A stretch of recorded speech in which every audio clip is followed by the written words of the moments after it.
Howdy folks, and welcome back to Cold Waters with Commander Jingles McJingleberry, Commanding Officer of USS Jacksonville, SSN 699, and proud recipient of the Navy Commendation Medal.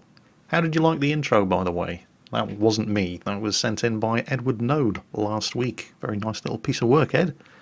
I thought to myself, you know what, I'm going to use that as a guest intro for my next Cold Waters video. So there you go, Ed, your work's been seen by millions.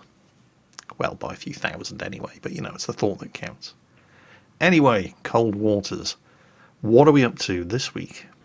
Well, it turns out the man in the brass hat wants me to go and deliver a bunch of army pukes to the Soviet naval base at Gremika. These are not easy missions. They're also not particularly interesting to watch, so you're going to be seeing the edited highlights of this particular mission. The trick is to get in and out undetected. The army don't really like it if the military installations that have been inserted to sabotage are on high alert, with everybody out looking for detected American submarines. So you have to be sneaky. Also, you are strongly discouraged from being too aggressive, because if you've got a whole bunch of army pukes on board, they're taking up space that, well, normally you'd be using to carry torpedoes. So you go into these missions very, very light. We're fully stocked, all systems are operational. I've got the Special Forces teams on board. Let's get this thing done. Wait a minute, what's going on? Oh, great. There goes Denmark. Well, there go all the Carlsberg breweries. Fantastic. No, actually, it's okay. Don't panic. Carlsberg built some breweries in Britain. We'll be fine. And we have reached the mission area. Okay, well, we have a new sonar contact bearing 203 designated Sierra 1, and the mission deployment zone is nearby. All hands man your battle stations.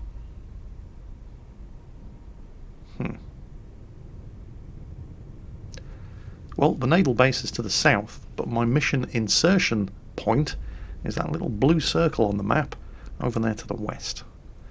That's where I have to get to drop off these Special Forces boys. But the depth of water could be better. Let's just put it that way. There's no thermal layer, the water's too shallow. There's no surface duct, and the ambient noise level is 75 decibels. You could hear a pin drop out here. I couldn't ask for worse conditions if I tried. So, Gremika. You will never find a greater hive of scum or villainy, except possibly Portsmouth on a Saturday night. We must be cautious. Let's get to work classifying this contact. Please don't be a Kirov. Please don't be a Kirov. It's not going to be a Kirov. I'm pretty sure that's a Cashin class destroyer. Still quite nasty. And you must resist the temptation to sink him. Because that will, I mean, there's a major Russian naval base here. They have lots and lots and lots of anti-submarine warfare helicopters, and submarines hate anti-submarine warfare helicopters, particularly when they're only operating in 222 feet of water. Now, the sonar contact on the Cashin has him around about 30 miles inland. So I don't think that's a very reliable target solution. But we'll keep an eye on it and see how it develops. It's the only sonar contact I've picked up so far. Which is surprising, given how good the sonar conditions are. There's not just going to be that Cashin out here, there's going to be all kinds of harbour patrol vessels, there's going to be fishing boats, there's going to be transports.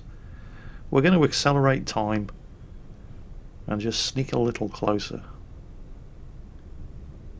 Waiting for that target solution on the Cashin to firm up. Once I've got an idea of what his patrol pattern is likely to be, I can take steps to avoid him. There he is. Ah, bollocks, he's heading this way. Okay. That is not good. Remember, the objective here is to not get detected. On the bright side, at least I'm not hearing any active sonar, which is kind of surprising, actually. It's not like they have anything to be afraid of out here. I'm not sure whether or not I actually need to start adjusting my course, because that Cashin is going a hell of a lot faster than I am. I'm just creeping along here at ultra quiet, doing 5 knots. If he continues on that course and speed, he should pass ahead of me, and then I'll end up behind him in his baffles. Of course, if he makes a sudden turn to starboard, I'm in a bit of trouble. Now, what a real submarine commander would be doing at this point is changing course to put themselves in a position where they're not suddenly going to have a Soviet destroyer running over the top of them if they do make a sudden turn to starboard. I'm not doing that, of course. I don't have time to... Oh, hang on a second. There we go. Second contact just popped up. Sierra 2, further over to the west, in the direction of the insertion zone. What are you? That looks like a Riga-class frigate, so I'm going to go ahead and call it. I don't have a particularly good contact on him, although it's not bad and it is getting better. I don't have his course and speed yet. Wait, no, there's his speed. Okay, so he's just cruising around at patrol speed. I'd like to know what his course is, however, because that cash-in coming up from the south, heading in the direction of the Riga. If the Riga is proceeding on an easterly course, I'm going to run out of options very, very quickly. There's the cash-in. I really do not want to get spotted by that thing. But let's think about this logically for a minute. Why would they both be patrolling the same stretch of water? Doesn't make sense. They can support each other from miles away. The cash-in has a helicopter. You know, if the Riga picks up a contact, the cash-in can vector anti-submarine warfare helicopter support to the datum of that contact within minutes. So they shouldn't be patrolling the exact same stretch of water. So it would make more sense if that cash-in continued on this course and the Riga, so I get his course, was proceeding in more of a northerly direction, northwest, due north, northeast, whatever. At the same time, however, just in case they're not, I'm going to change course to the south. That should put me behind the cash-in if he does continue on his current course and speed. So he won't be able to pick me up, and it's going to put me well clear of that Riga just in case he's not doing what I expect him to be doing. Oh, hang on a second, I've just realised. I completely missed it. The sonar team have corrected my incorrect classification of the cash-in. It's actually a Krivac 1. That's a frigate. Now that's good news and it's bad news. It doesn't have a helicopter. Only the Krivac 3 carried a helicopter. But it does have anti-submarine warfare missiles, rather than just the ASW rocket launchers that the cash-in has, so shit. And it's not really that much of a good thing that the Krivac doesn't carry a helicopter, because we're a couple of miles away from a major Soviet naval base, and I'll bet they have a helicopter or two. So, actually, that's just bad news. Oh, great. Still don't have a course on the Riga. Yeah, we're going to continue to the south and let that Krivac pass ahead of us. A couple of minutes later I get even more good news. Third contact, designated Sierra 3 to the southeast. Okay, what are you? Its sonar profile doesn't look like a warship. That's the first bit of good news I've had today. It does in fact look like a partisan. That's a logistics ship. Alright, well that could have been substantially worse. If that had been a third warship, I would have been getting boxed in here. So yeah, I think that is a partisan. We're going to go ahead and call it, and hopefully I've gotten it right this time. The Krivac is still on the same course and speed that it has been since I picked it up. And that's great, because if he suddenly starts making radical course changes, he's probably heard something and he's coming to investigate. So the fact that he's still on the same course and speed is actually a good thing. Unfortunately, the course and speed that he's on is taking him directly towards my mission insertion point. So I'm in the unenviable position of being happy that this guy's continuing on the same course and speed, because it means he hasn't detected anything suspicious, but wanting him to change his course and speed so he gets the hell out of the way of where I'm supposed to be going. The good news is we now have a course and speed on the Riga, and he is, as I anticipated, heading to the north and west. although he's just changed course and is heading due west. You know, in China they have a proverb. They say, be careful what you wish for, because you might get it. I wanted that Krivac to change course and speed, and he has. It looks like he's heading to the west.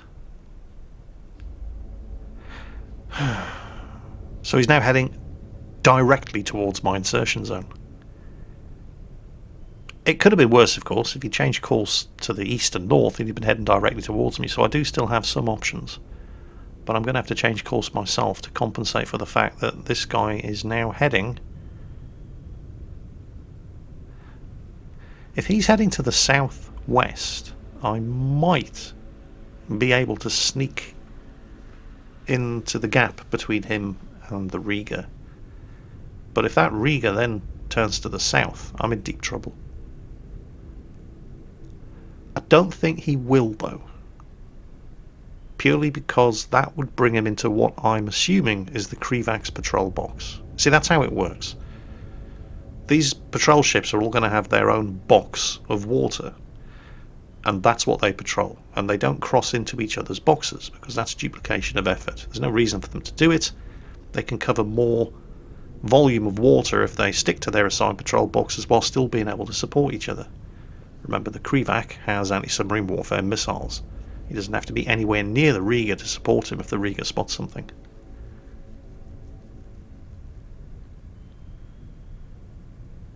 Did I just hear active sonar? Okay, that's not necessarily a bad thing. That doesn't mean I've been detected. These guys are on anti-submarine patrol. They would be pinging away intermittently with their active sonar. That is definitely an active sonar pulse. So, yeah. Great. Okay. Some good news. The Krivac's patrol box does appear to be further to the south than I anticipated, because he's now head back and doubling back on his original course. So I'm going to attempt to take this opportunity to slip in before he comes back around again.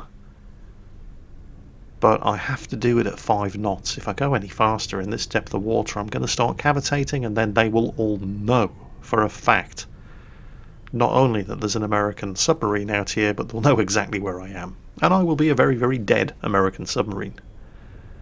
But that active sonar worries me. It's not particularly loud, so I'm pretty sure... Well, I know for a fact it hasn't actually detected me, because if it had, I'd be under attack right now. Both the Krivac and the Riga would be changing course towards me. Now, the Partisan... Well, I'm not worried about the Partisan. It's just a logistics vessel. It's full of beans and blankets.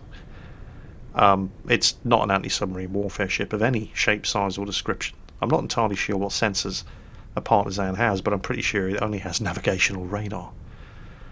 So I'm not too worried about the Partisan. He'll have an echo sounder for taking depth readings, but he's not going to detect me with that. So the Partisan isn't really an issue, but I'm keeping an eye on the Krivac and the Riga. Well, I'm more keeping an eye on the Krivac because I'm probably coming into his patrol box. I shouldn't be in the Riga's patrol box. I'm pretty sure his patrol box is further to the north, based on the point where that Krivac made his course change. The question is, can I get clear? There's the Partisan. That thing's not a threat, but the question is, can I get clear of the Krivac's patrol box before he turns around again and resumes his patrol to the northern end of the box? For a couple of minutes here, looking at that Partisan's course, I started thinking, do you know, I could be incredibly sneaky here. If I were to park myself underneath the Partisan and just follow him, there is no way the Krivac or the Riga would ever detect me if I was close enough to the bottom of the Partisan's hull. And I was thinking about doing it because it would have been outrageous. It's something that real submarines do if they want to slip in and out of hostile harbours. But the Partisan's course isn't quite right. He's heading to the west, but he's also heading slightly to the north, and that would probably take me into the Riga's patrol box. So it would have been hilarious if I'd been able to pull it off, but it's not really going to happen. The Partisan's course isn't what I need. The Krivac, however, my fix on him has degraded to the point where I no longer have his course and speed, but the last time I had a good solid contact on him, he had changed course. But to the northeast, which means I have made it past the Krivac, at least for now. He's obviously doing 3 times my speed, so if he does make another course change and come up to the northwest, I could have a few issues, but for now I'm quite good. I have managed to slip in between him and the Riga, who I have lost contact with. But for the moment, things are looking pretty good. I'd feel a lot better about myself if I knew where that Riga had gone, though. But I can live with this situation for the moment at least. As long as there's nothing in my insertion point, I should be able to pull this off without being detected. Several very tense minutes later, I do pick up the Riga again. And it looks like my decision to not use the Partisan to sneak closer to the insertion point paid off, because the Riga is heading straight for him. In fact, they look like they're on a collision course. This could be amusing. What are they doing? Partisan, Partisan, this is Red Banner Northern Fleet Vessel Riga. Turn to course, Red 1-5 to avoid a collision. Riga, you know the old joke, don't you? It's a complete bullshit story about the lighthouse. Depending on... Oh, I can hear a helicopter. Oh, that is a... Yeah, there's definitely a helicopter patrolling up there. And that's a good, strong, active sonar pulse. That means the Riga is definitely banging away an active sonar. And there's a search helicopter. It's a fantastically good idea that I didn't follow the Partisan, because they would have found me, no question about it. Oh, but these buggers look like they're going to collide. This could be amusing. We're going to watch this for a second. You change course. No, you change course. No, you change course. Okay, we'll both change course. No, don't both change course. They're going to collide. Oh, yes. Are they? They are. No question about it. We're going to get a collision. Boom. Rammed them. What? Yeah, there it is.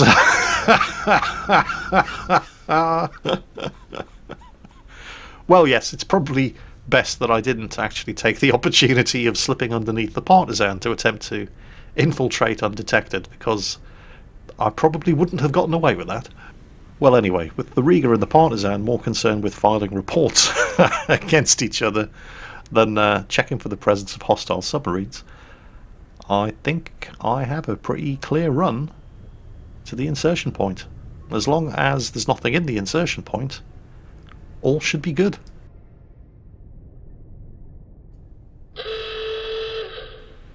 Oh, you have got to be kidding me. That's not fair. Contact Sierra 4 just popped up.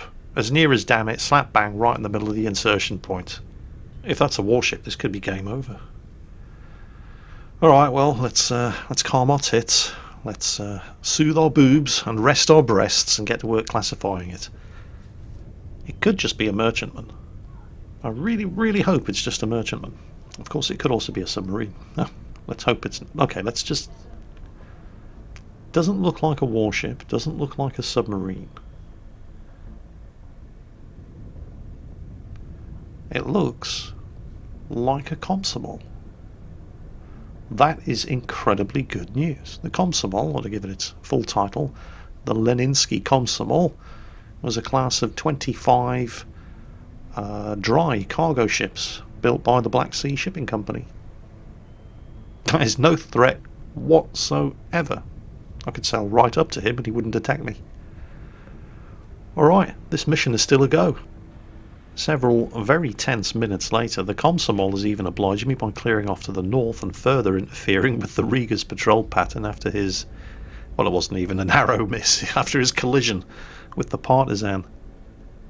Depth of water below the keel of the boat is becoming a bit of an issue, but, well, I'm nearly there.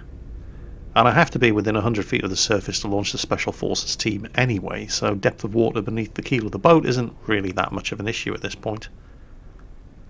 Almost there. Come on. We're there. Okay. Time compression off. The boat has to be stationary, and I have to be within 100 feet of the surface in order to get these army pukes the hell off my boat.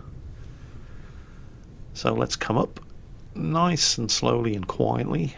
It wouldn't do to have the hull popping and giving off noise from the pressure changes. Jingles, how do you know they're army pukes? They could be US Navy SEAL teams. Oh, shut up. They're taking up valuable torpedo space, that's all I know.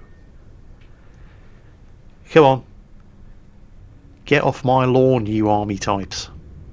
Almost there. Bingo, passing 100 feet. Special Forces team is away. I wasn't entirely sure how I was going to do that. Do I have to load them into a torpedo tube or anything? But no, just come to a halt above 100 feet of depth and they automatically get themselves away. Now I just have to get out of here. This entire process took about an hour, in fact just over an hour of real time. You're obviously only watching the edited highlights. The question is, do I have to repeat the entire process and run the gauntlet of all of those patrol ships in order to get out of here and extract? Or are the Riga and the Krivak far enough away that I can just hit the escape key and leave the mission zone? Hey! Well, thank God for that. Mission successful. I'm glad we don't get those too often. But yep, it looks like the Special Forces boys did their job. Let loose behind enemy lines. Gremica is in flames. So, Commander Jingles McJingleberry, your mission was to insert a Special Forces team into Gremica, not attack any enemy ships, get away undetected, and still somehow make an interesting YouTube video out of it. How well did I do? Well, you guys are the judges of that. I don't intend to be making a habit of doing these Special Forces insertion missions on YouTube because there's not an awful lot going on, but I felt that I really needed to do at least one of them, just so you would have an idea of the kind of challenge that it represents. Anyway, I hope you have enjoyed today's Cold Waters video. Thank you to Edward Node for the guest intro, and as always, take care, and I'll catch you next time.